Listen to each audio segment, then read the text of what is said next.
먼 미국 땅에서 자식들을 잘 키워내고 열심히 사시는 여러분들 정말 장하십니다. 안녕하세요. 전원주입니다. 전쟁도 가난도 겪은 우리 세대는 참 눈물겨운 세월을 살았죠. 아메리칸 드림을 이루기까지 여러분들의 세월이야 어떠셨겠습니까? 건강 관련 프로그램에 출연하면서 요즘 제가 깨달은 건요, 양 한방을 잘 결합하는 게 최고의 건강 관리라는 겁니다. 클레버 케어, 메디케어 어드밴티지 플랜 아세요? 양방과 한방의 좋은 혜택들을 쏙쏙 뽑아서 제공해주는 똘똘한 플랜이더군요. 우리 한인의 건강 문화도 이해하고 실력 있는 한국 의사와 전문의를 척척 연결해 준다니 얼마나 똘똘합니까? 이제 우리도 똘똘한 클레버 케어 플랜으로 150까지만 사십시다.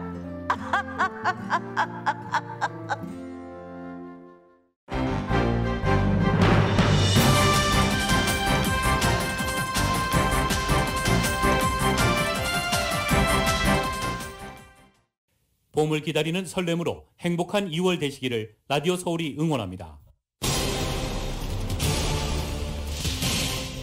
캘리포니아주가 오는 15일을 끝으로 실내 마스크 착용 의무화를 해제합니다. 백신 접종을 마친 주민들은 실내에서 마스크를 착용하지 않아도 됩니다. 하지만 LA 카운티의 실내 마스크 착용 의무화는 그대로 유지됩니다. LA 카운티는 캘리포니아 주정부 방침과는 달리 이 실내 마스크 착용 의무화가 계속 적용되는 것입니다. 한편 오렌지 카운티, 리버사이드 카운티, 샌디에고 카운티는 주 방역 지침에 따라 실내 마스크 착용 의무화가 해제됩니다. 전국에서 마스크 착용 의무화 조치 폐지 움직임이 확산되고 있습니다. 포스트 팬데믹 시대로 전환을 검토하고 있는 것으로 전해지고 있습니다. LA 카운티가 코로나 바이러스 백신 접종 의무화와 관련해 모든 기관을 대상으로 징계할 수 있는 내용의 법안을 발의할 예정입니다.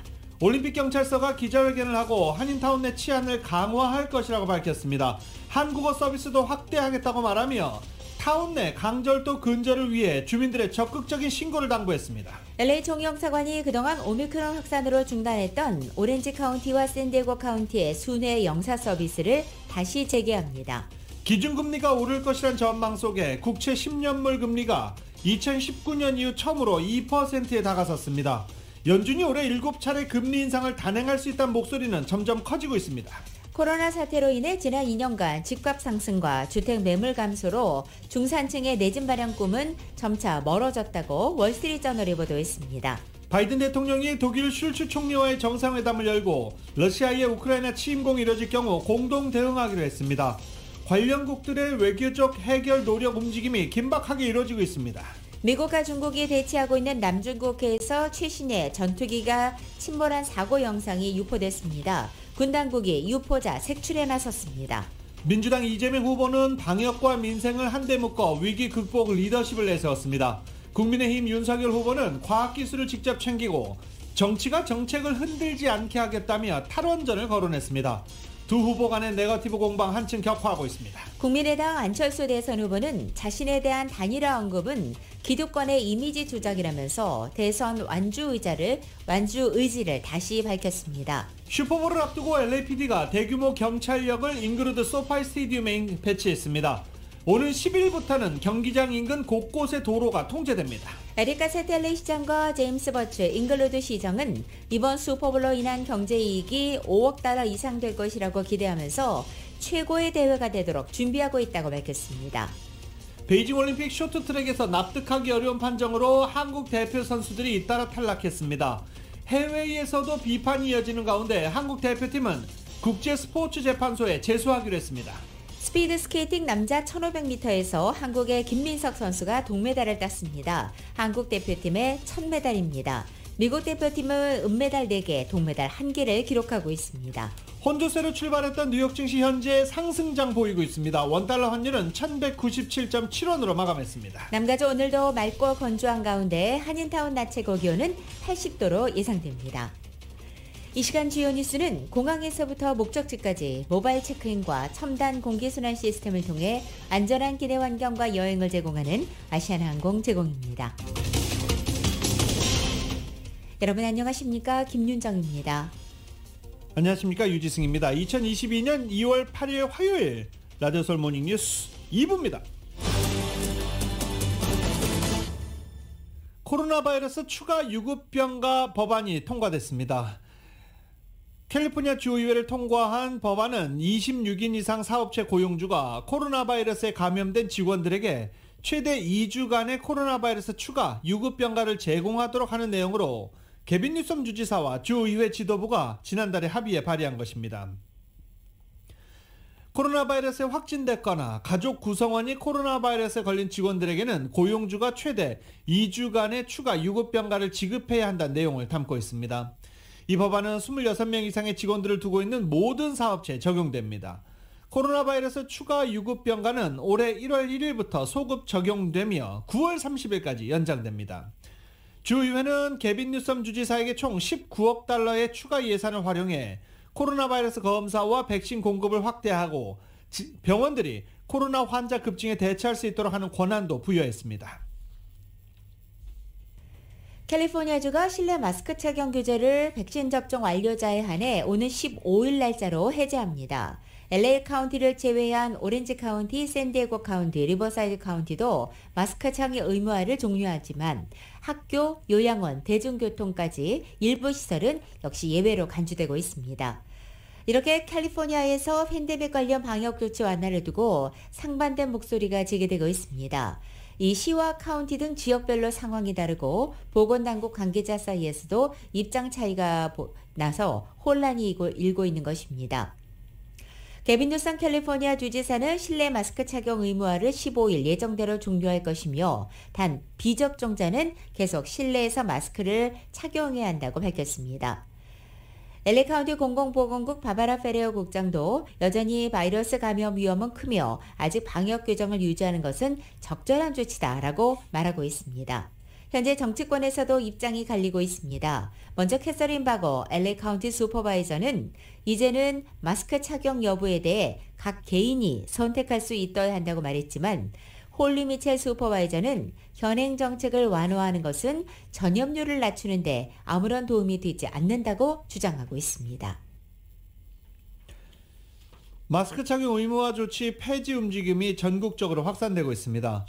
바이든 행정부는 포스트 팬데믹 시대로의 전환을 검토하고 있는 것으로 전해지고도 있습니다. YTN입니다. 미국에서 코로나19 이후 시행되고 있는 학교의 마스크 착용 의무화 조치.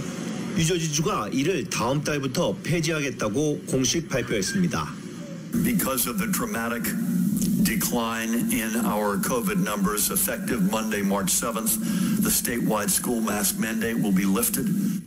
인근 뉴욕과 함께 미국 코로나19 사태 진앙지로 꼽혔던 뉴저지주는 최근 들어 오미크론 신규 확진자 수가 급감했습니다. 여기에 코로나19 사태 장기화로 피로감도 쌓이면서 주민들이 정상적 삶으로 복귀를 원해 학교 마스크 착용 의무화부터 폐지하기로 한 겁니다. 앞서 펜실베니아주도 지난달 학교의 마스크 착용 의무화를 폐지하겠다고 밝혔습니다. 뉴욕과 코네티컷 주지사는 마스크 착용 의무화 정책 유지 여부 등을 검토하겠다는 입장을 밝혔습니다. 이에 대해 미 백악관은 시기상조라는 신중한 입장을 내놓았습니다. Our advice to every school district is to abide by public health guidelines. It continues to be at this point that the CDC is advising that masks can delay, reduce transmission. 하지만 백악관도 팬데믹 이후의 삶으로의 전환을 검토하고 있는 것으로 알려졌습니다. CNN은 백악관 공식 입장은 현재의 오미크론 확산에 최선을 다해 대처한다는 것이지만 현재 코로나19 비상사태에서 벗어나 정상에 더 가까운 단계로 전환하는 상황에 대해서도 고민하고 있다고 전했습니다. YTN 종수입니다. LA 카운티 일부 사립학교들이 코로나 안전 수칙을 점검하는 보건 검시관의 점검을 거부한 것으로 나타났습니다. 먼저 지난해 산타클라리타 지역의 트리니티 클래시컬 아카데미에서 일부 학생이 마스크를 착용하지 않고 사회적 거리두기를 지키지 않은 채 야외 활동에 참여한 것이 확인됐습니다. 그리고 이 검시관은 학교 측에 $500의 벌금을 부과했습니다. 그리고 9개월이 흐른 뒤 다른 보건감시관이 이 학교의 코로나 안전수칙 준수를 확인하려 하자 학교 측에 점검을 거부했고 소환장이 발부된 것입니다. 카운티 보건당국은 일부 사립학교가 코로나 방역 검시관이 캠퍼스에 접근하는 것을 막았기 때문에 벌금을 부과하고 소환장을 발부했다고 발표했습니다. 한편 당국의 데이터에 따르면 지난달 LA 카운티 전역에서 9개 학교가 코로나 안전수칙을 위반한 것으로 확인됐습니다. LA 카운티 슈퍼바이저 위원회가 LA 카운티 전 기관 백신 접종 의무화 징계 법안에 대해서 논의할 예정입니다. 이 법안은 카운티 슈퍼바이저 위원회가 카운티 산하 모든 기관들에 대해서 필요하다고 판단할 경우 백신 미접종자들에 대해서 징계할 수 있는 권한을 부여하는 것이 핵심 내용입니다. LA 카운티 슈퍼바이저 위원회가 이런 내용의 법안을 추진하는 것은 알렉스 비아누에바 LA 카운티 셰리프 국장의 비협조 때문입니다. 코로나 사태 이후 카운티 셰리프국의 비아누에바 국장은 백신 접종 의무화에 반대하고 있고 셰리프 경관들에 대해서 백신 미접종 경관들에 대한 징계를 거부하고 있기 때문입니다. 일리노이주 법원이 주 정부의 학교 마스크 의무화 조치를 위헌으로 판단하고 잠정 금지 명령을 내렸습니다. 9,800여 개 달하는 일리노이 초중고등학교가 어제 큰 혼란을 겪었습니다. 일리노이 주도 스프링필드를 관할하는 생거먼 카운티 법원은 지난 4일 J.B. 프리츠커 일리노이 주지사의 학교 내 코로나 관련 제한 조치를 무효화하는 판결을 내렸고 명령은 현지 시간으로 4일 오후부터 즉각 발효됐습니다. 이번 판결은 일리노이 중부와 남부 지역 146개 교육청 소속의 학부모 700여 명이 프리츠커 일리노이 주지사의 교내 마스크 의무화 조치에 반발해서 제기한 집단 소송의 결과였습니다. 이 판사는 29페이지에 달하는 판결문에서 코로나 팬데믹의 영향력을 무시하는 것이 아니며 다만 각 정보기관은 법이 부여한 범위 내에서 권한을 행사할 수 있고 월권 행위를 해서는 안 된다고 설명했습니다. 이 프리츠커 주지사는 작년 말 마스크 착용 의무화 행정명령을 재연장했습니다. 이 판사는 아울러 교사와 교직원에게 코로나 백신 접종이나 정기검사를 요구했던 일리노이 교육위원회의 비상조치 역시 무효화시켰습니다. 또 코로나 확진 판정을 받거나 환자와 접촉한 학생을 등교하지 못하도록 한 일리노이 보건부의 지침 역시 무효화됐습니다. 질병통제예방센터 CDC는 코로나 사태 확산을 이유로 일본으로 여행 가지 말라고 권고했습니다. 업데이트한 코로나 바이러스 여행 경보에서 일본과 쿠바, 알메니아, 콩고 민주공화국 등 6개국을 최고 등급 4단계 매우 높음으로 상향 조정하고 미국인들에게 이들 국가로 여행 가는 것을 피하라고 권고한 것입니다. 최근 28일간 코로나 확진자가 인구 10만 명당 500명을 초과해 발생한 국가를 4단계로 분류하고 있습니다. 이번 조치로 CDC의 여행 경보상 4단계로 분류된 국가 자치령은 130여 곳입니다. LA 지역 공항들이 다시 활기를 띠고 있다는 소식입니다. LA 비즈니스 저널의 어제자 보도에 따르면 LA 국제공항과 온타리오 국제공항, 헐리우드 버뱅크 공항, 롱비치 공항 등 지난해 LA 지역 공항 4곳의 이용객 수가 5,830만 명으로 집계됐습니다. 2020년도와 비교하면 70%가 증가했습니다. 물론 팬데믹 이전 2019년보다는 절반을 약간 넘는 57% 수준이고 아직 역시 43%가 부족한 것으로 집계된 것입니다. 4개 공항 가운데 팬데믹 이전 수준으로 가장 가깝게 근접한 공항은 온타리오 국제공항이었습니다. 온타리오 공항의 작년 이용객 수는 2019년 수치의 19.5%를 밑도는 수준이어서 80% 이상 회복한 것으로 나타났습니다. 코로나 사태 여파와 인플레이션으로 작년 미국의 무역 수지 적자가 역대 최대 규모입니다. 상무부는 지난해 연간 상품, 서비스 등 무역 수지 적자가 8,591억 달러로 전년보다 26.9%나 급증했다고 밝혔습니다. 지난해 수입은 20.5% 증가한 3조 3,900억 달러로 사상 최대 규모를 기록했고 수출도 2조 5,300억 달러로 전해보다 18.5% 늘어났지만 수입에 비하면 증가폭이 작았습니다. 코로나 사태 이후 천문학적인 재정 부양으로 미국인들의 주머니가 두둑해진 것이 무역 적자 심화의 배경이 됐습니다. 현금을 쥐인 미국인들이 변이 바이러스 유행이 계속된 지난해 여행, 오락, 외식 등 서비스보다는 상품 구입에 주로 지갑을 열면서 외국산 상품 수입이 급증한 것으로 블룸버그 통신은 분석했습니다. 이런 수입품은 주로 중국에서 들어옵니다. 미국의 대중국 무역 적자는 3,553억 달러로 전년보다 450억 달러가 증가했습니다. 다만 지난해 대중국 적자 규모는 트럼프 전 행정부가 중국산 수입품의 거의 절반에 고율 관세를 부과하기 직전인 2018년 역대 최대 기록에는 미치지 못한다고 마켓워치는 전하게 됐습니다. 또 인플레이션으로 에너지와 원자재 등 수입 가격이 오른 것도 무역 적자 심화 원인으로 분석되고 있습니다. 라디오솔 모닝뉴스 2부 미국과 로컬 소식은 나눔 실천, 오픈뱅크가 생각하는 가장 가치 있는 투자입니다. 나눌수록 커지는 가치, 오픈뱅크 제공입니다.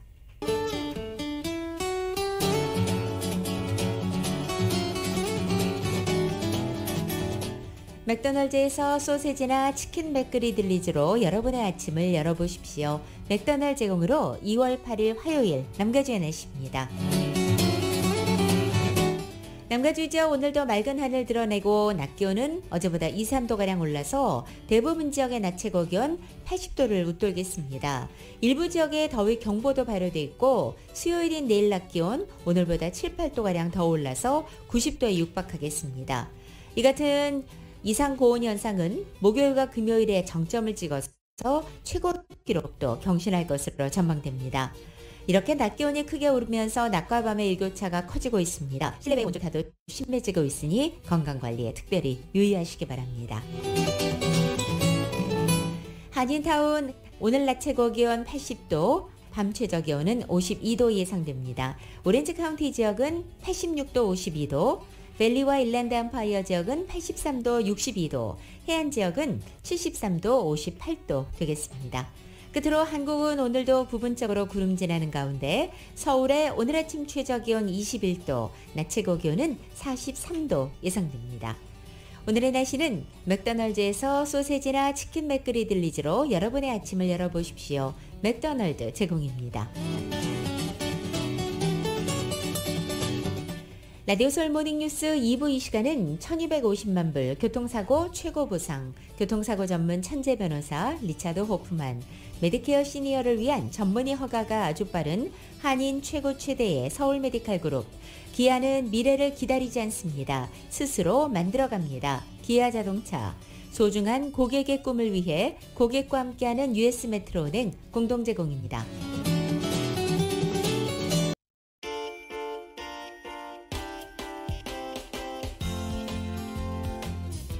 라디오솔 모닝뉴스 2부 이 시각 현재 프리웨이 교통 상황입니다. 먼저 10번 웨스트 선상입니다. 인디언 힐 블루바드와 만나는 지점 히드앤런 사고 있습니다.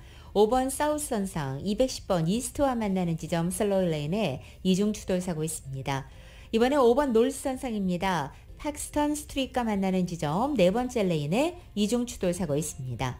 다시 5번 사우스 선상 14번으로 연결되는 지점 3중 추돌 사고 있습니다. 60번 이스트 선상 필립스 렌치 로드와 만나는 지점 시가알라 상황으로 4번째, 5번째 레인 통제되어 있습니다. 91번 웨스트 선상 체리 에비뉴로 내리는 지점에도 사고 소식이 있습니다. 참고하시고 안전운전 하시기 바랍니다.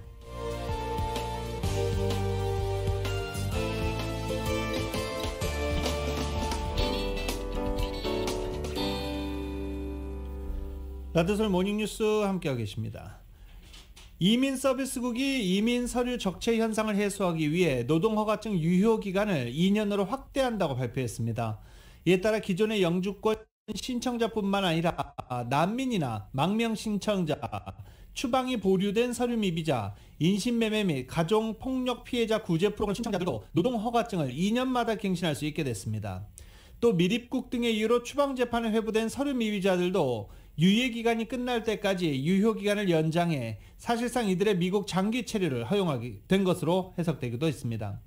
이민국의 이 같은 조치는 해결 기미가 보이지 않는 적체 서류 규모 때문입니다. 연방이민국에서 발표한 보고서에 따르면 2019년까지만 해도 적체 서류 규모가 220만 건이었지만 2020년에는 310만 건, 지난해는 무려 440만 건으로 증가했습니다. 이민국 통계를 보면 2021년 12월 말 현재 가족 이민 신청서 150만 건, 노동허가 신청서 148만 건이 각각 계류 중입니다. 지난해 접수된 노동허가 신규 및 갱신 신청서만 255만 건에 달하고 있습니다. 이러다 보니 노동허가증을 발급받으려면 최소 8개월에서 최대 1년 넘게 22개월 이상을 기다려야 받을 수 있는 상황입니다. 이외에도 시민권 신청서만 83만여 건, 취업이민 신청서 76만여 건, 영주권 갱신 62만여 건 등이 수속을 기다리고 있는 중입니다. 이런 가운데 연방하원이 최근 한국인 전용 전문직 취업비자 E4를 신설하는 내용의 법안을 처리했습니다. 연방하원이 지난 4일 미국 경쟁 법안을 처리하면서 한국 동반자법 수정안도 포함된 것입니다. 이 수정안은 정보기술인 IT와 엔지니어링, 수학, 물리학, 의학 등 전문 분야의 대졸 이상 한국 국적자에 대해서 연간 최대 15,000개의 취업비자를 발급하는 내용을 담고 있습니다. 이 법안은 민주당의 제리 코널리 하원의원과 한국계 공화당 영킴 하원 의원이 지난해 공동 발의한 것입니다. 현재 미국은 H-1B 비자를 통해서 전 세계 신청자를 대상으로 전문직 취업 비자를 발급하고 있지만 비자 한도가 연 8만여 개로 제한돼 있어 경쟁이 매우 치열합니다. 이 법안이 최종적으로 통과된다면 한국도 H-1B 비자와 상관없이 연간 최대 15,000개의 전문직 비자 쿼터를 확보하는 국가가 되는 것입니다. 법안은 상원의 관문을 넘고 대통령의 서명을 받아야 최종적으로 확정될 수 있고 현재 상원에서도 유사한 내용의 법안이 지난해 발의된 바 있지만 아직 처리되지는 못한 상황입니다. 역대 대통령 가운데 가장 노동조합 편이 되겠다고 공언했던 바이든 대통령이 노조 가입률을 높이고 노동자들의 권리를 보장하기 위한 청사진을 내놨습니다. 백악관은 연방정부가 노조 참여와 단체 협상을 지원하기 위해 어떻게 해야 하는지에 대한 70가지 권고를 담은 보고서를 발표했습니다. 보고서는 최대 고용주인 연방정부 내 30만 명 이상의 직원이 노조 가입 자격이 있지만 가입하지 않고 있다고 지적하고 있습니다. 그러면서 가입을 희망하는 연방정부 직원들의 노조 참여를 촉진해야 한다고 강조했습니다. 보고서는 연방기관이 신입 직원에게 단체 교섭권 등 노조에 관한 정보를 더 많이 제공하고 노조에는 직원들과 잘 소통할 수 있도록 보장하라는 내용이 담겨 있습니다. 또 권고 내용이 민간 기업에도 모델이 되기를 기대했습니다.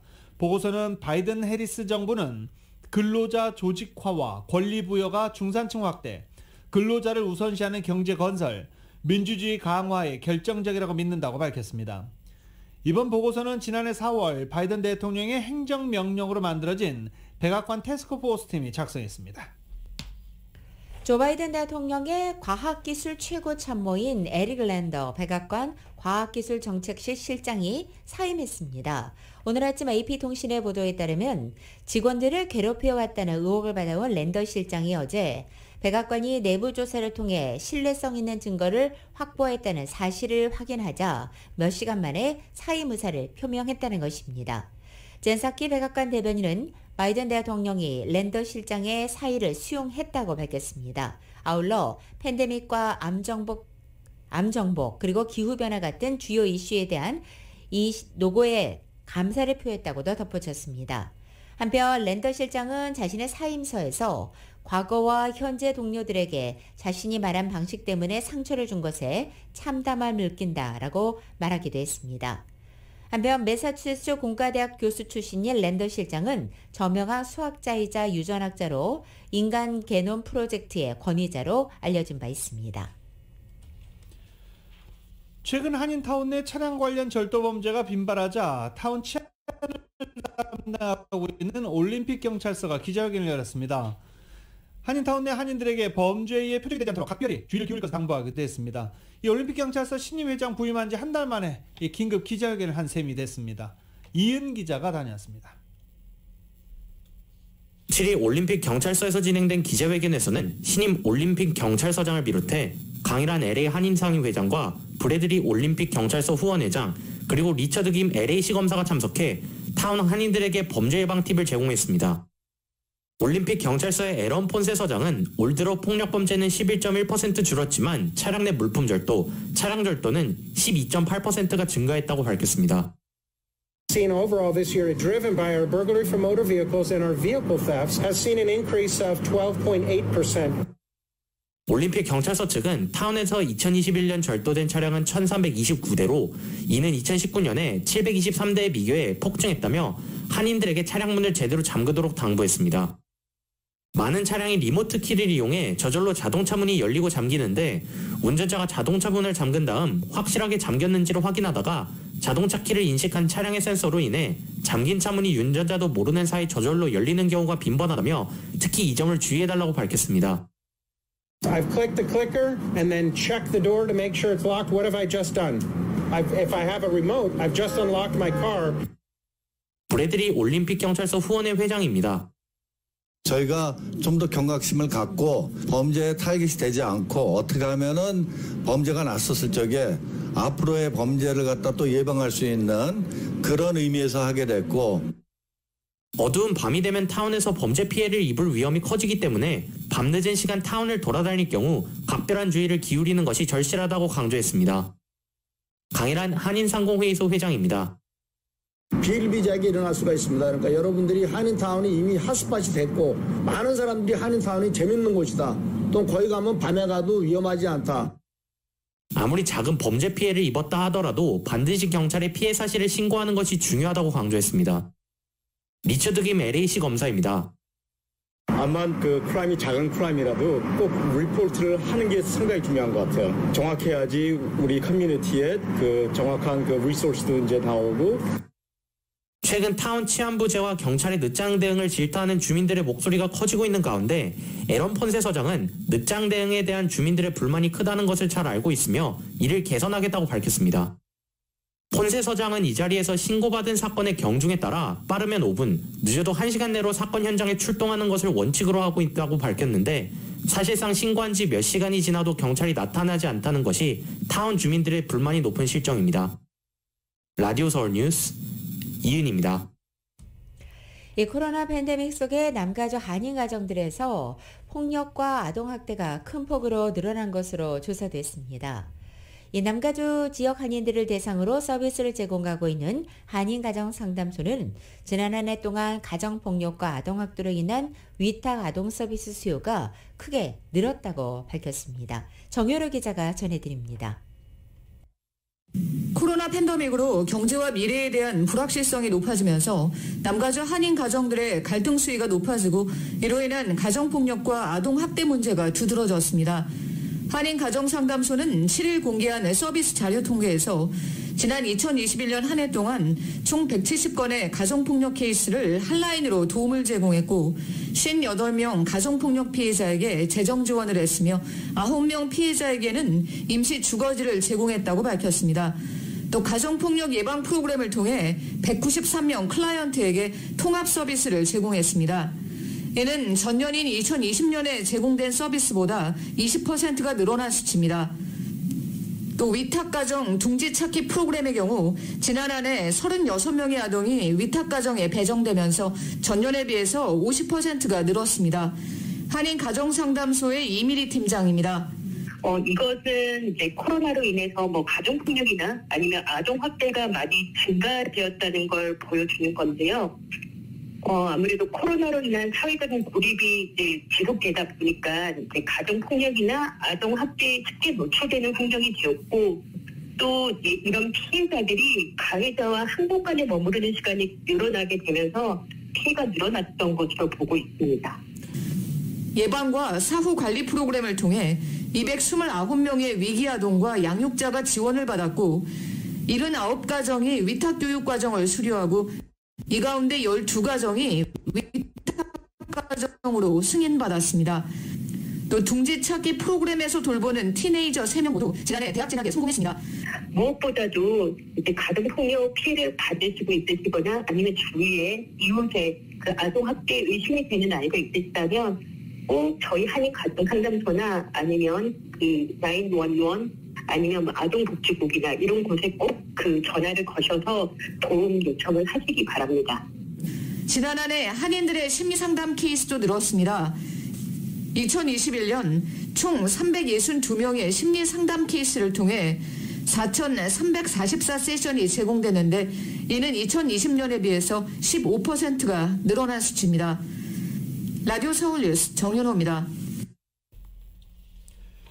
LA 총영사관이 최근 오미크론 확산세가 다소 줄어듦에 따라 매주 금요일 실시해왔던 오렌지 카운티 순회 영사, 매주 셋째 주 목요일에 실시하는 샌디에고 순회 영사를 재개합니다. 당장 이번 주 금요일 11일부터 재개한다고 밝혔습니다. 오렌지 카운티 지역에서 버스 운전사의 파업 가능성이 제기됐습니다. 오렌지 카운티 교통국인 OCTA는 다음 주에 버스 운전사 파업이 일어날 수 있다면서 오렌지 카운티 지역의 대중교통 이용자들에게 경고한 것입니다. 오렌지 카운티 교통국 당국과 버스 노조가 그동안 임금 인상 협상을 계속해왔지만 아직 완전 합의에 이르지 못하고 있습니다. 일주일 후인 15일부터 버스 운전사들이 파업에 들어갈 것으로 예상되고 있는 상황입니다. 현재 오렌지 카운티 교통당국이 파악한 현황 자료에 따르면 지역 내 대중교통 이용자의 85%는 버스를 타고 있고 이 가운데 절반 이상은 연소득 5만 달러 이하 서민들로 알려져 있습니다. 오렌지 카운티 교통당국은 다음 주에 만약 버스 운전사들이 예상대로 파업에 들어가게 된다면 당분간 냉각기가 필요할 것으로 알려졌습니다. 그리고 캘리포니아 주정부 측에 중재를 요청한다는 계획입니다. 올해 치러지는 LA 시장 선거에 관심이 높은 가운데 주요 후보들 후원금 모금 경쟁도 치열합니다. LA시 윤리위원회가 공개한 지난해 12월 31일까지 시장 선거 후원자 명단에서는 일단 거기까지는 한인 이름을 추린 결과 케빈 드레용 시의원이 한인들에게 총 9만여 달러를 후원받은 것으로 나타났습니다.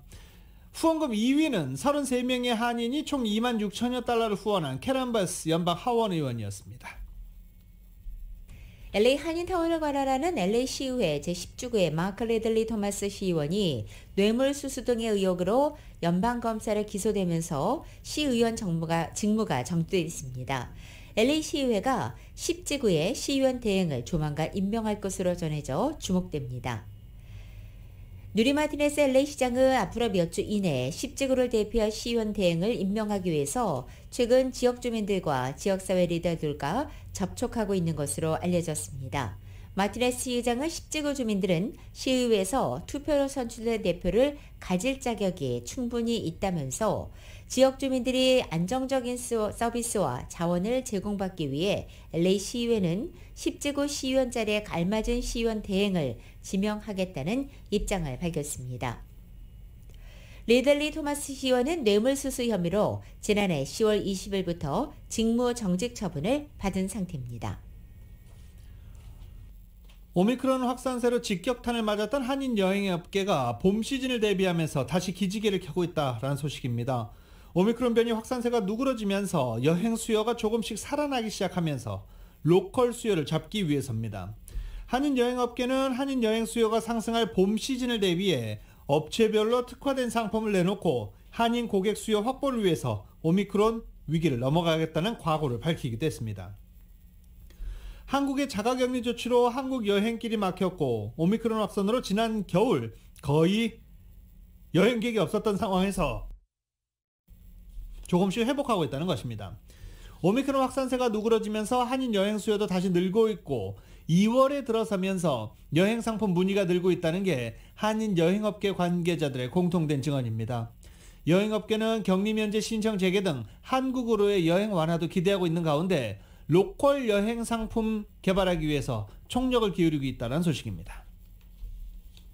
라디오 서울 모닝뉴스 2부 이 시간은 1250만 불 교통사고 최고 보상, 교통사고 전문 천재 변호사 리차드 호프만, 메디케어 시니어를 위한 전문의 허가가 아주 빠른 한인 최고 최대의 서울 메디칼 그룹, 기아는 미래를 기다리지 않습니다. 스스로 만들어갑니다. 기아 자동차, 소중한 고객의 꿈을 위해 고객과 함께하는 US 메트로은행 공동 제공입니다.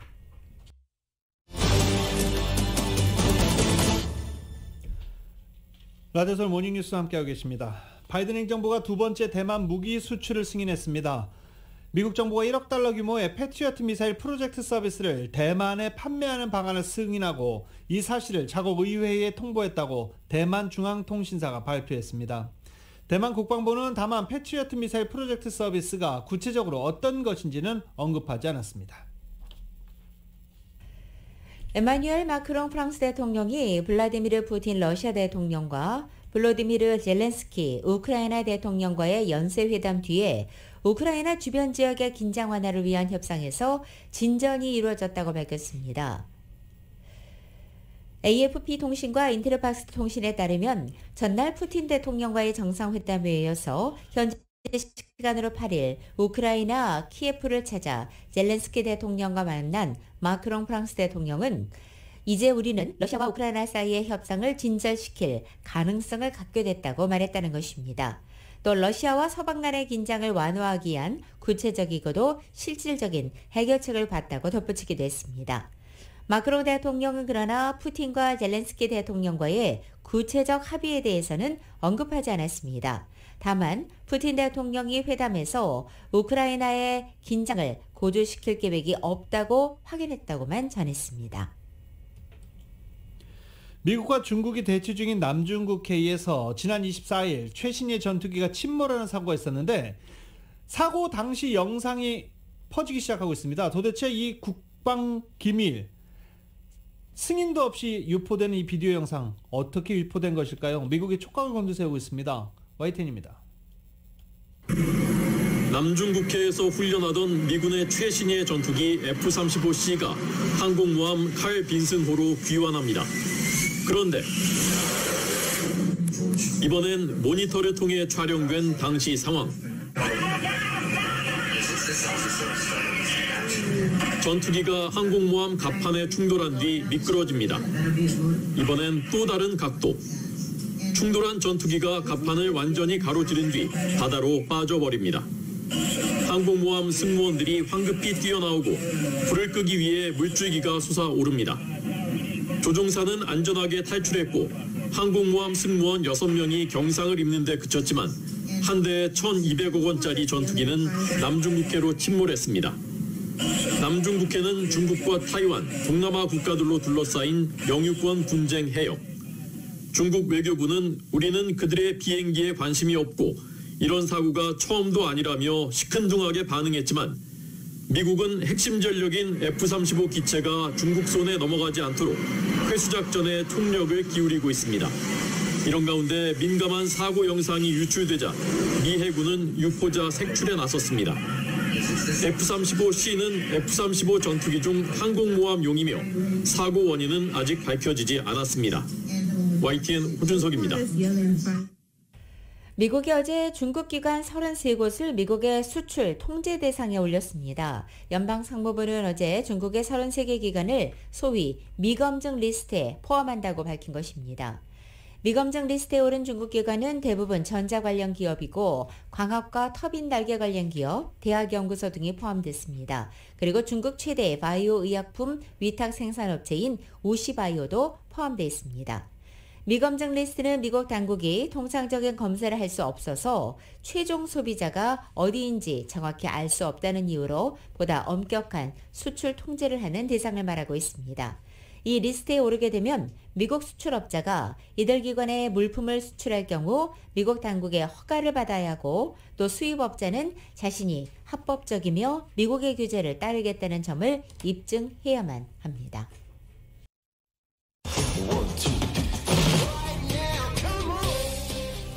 나도설 모닝뉴스 스포츠 소식입니다. 스포츠 소식은 전문가가 추천하는 이민법과 가정법 전문 제인정 종합법률사무소 제공입니다.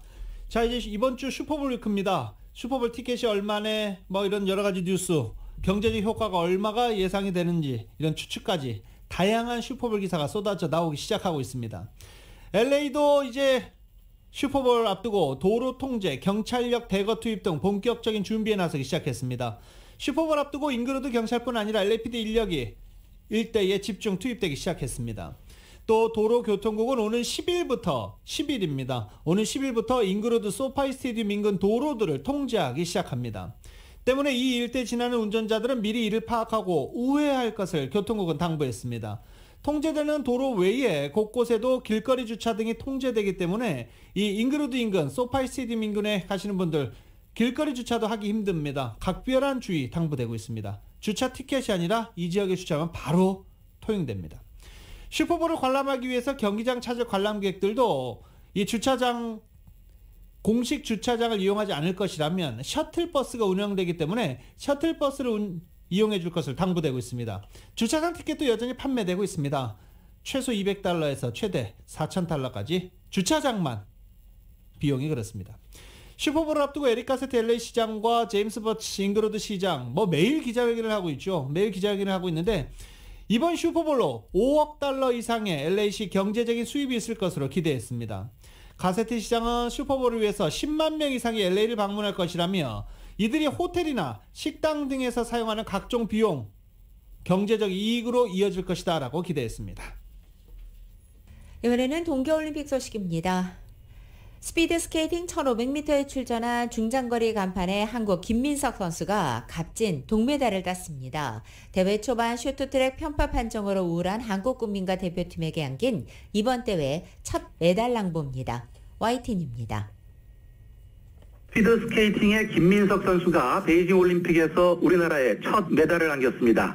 김민석은 베이징 국립 스피드스케이팅 경기장에서 열린 1500m 레이스에서 1분 44초 24를 기록해 2명의 네덜란드 선수에 이어 3위를 차지하면서 동메달을 목에 걸었습니다. 11번째 조로 출전한 김민석은 전체 3위로 레이스를 마친 뒤 남은 선수들의 경기를 초조하게 지켜봤는데요. 다행히 더 빠른 기록의 선수가 나오지 않으면서 동메달을 확정했습니다. 함께 경기를 펼친 키얼스 나위스와 2위를 차지한 토마스 크롤, 이 2명의 네덜란드 선수는 모두 새로운 올림픽 기록을 작성했습니다. 신장 175cm에 불과한 김민석은 19살이던 4년 전 평창올림픽 바로 이 종목에서 아시아 선수로는 처음으로 동메달을 따냈었는데요. 2개 대회 연속 메달 획득이라는 쾌거를 이뤄냈습니다. 평창대회 이후 꾸준히 성장한 김민석은 2020년 4대6 대회 우승에 이어 이번 시즌 월드컵 1차 대회에서도 우승을 차지하면서 메달에 대한 기대감을 높여왔습니다. 김민석은 이제 평창에서 은메달을 따냈던 팀 추월 경기에도 출전해 대회 2번째 메달을 노리게 됩니다. 대회 출사표에서 밝혔던 김민석 선수의 이번 베이징 대회 목표 1500m 또는 팀 추월에서 1개 이상의 금메달을 따내겠다 이거였는데요. 오는 15일 펼쳐지는 경기죠. 업그레이드된 메달 색깔을 기대해 보겠습니다. 지금까지 스포츠부에서 전해드렸습니다.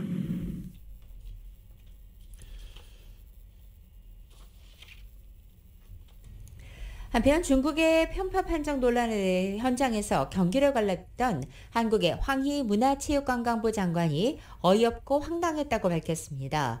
때문에 재소를 결정했다면서 이번 일이 선수들의 남은 경기에 영향을 주지 않아야 한다는 것도 언급하기도 했습니다.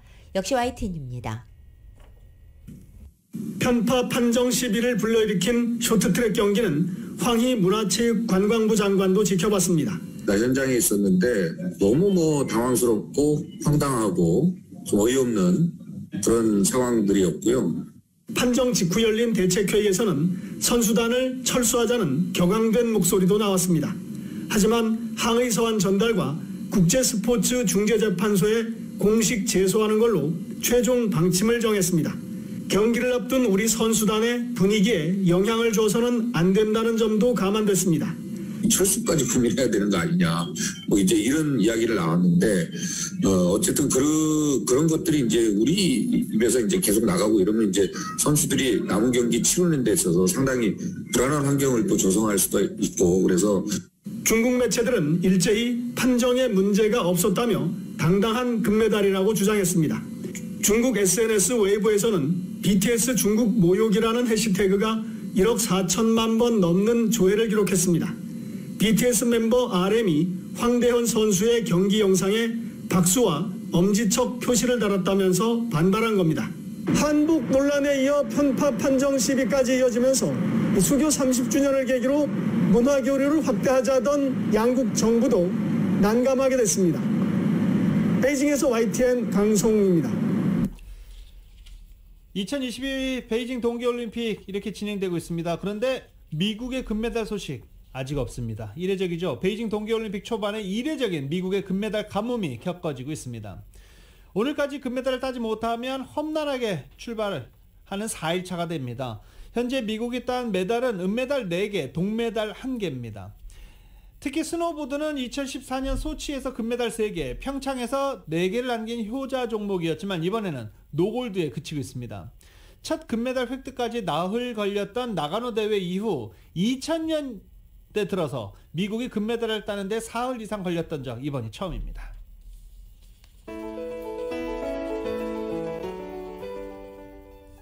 2022년 2월 8일 화요일에 전해드린 라디오솔 모닝뉴스 여기서 마치겠습니다. 지금까지 진행의 유지승, 김윤정이었습니다. 라디오솔 모닝뉴스 2부 이 시간은 1250만 불 교통사고 최고 보상, 교통사고 전문 천재 변호사 리차드 호프만, 메디케어 시니어를 위한 전문의 허가가 아주 빠른 한인 최고 최대의 서울 메디칼 그룹, 기아는 미래를 기다리지 않습니다. 스스로 만들어갑니다. 기아 자동차, 소중한 고객의 꿈을 위해 고객과 함께하는 US 메트로은행 공동 제공이었습니다. 잠시 후 9시에는 강혜신의 오늘의 미국이 방송됩니다. 함께해 주신 여러분 고맙습니다.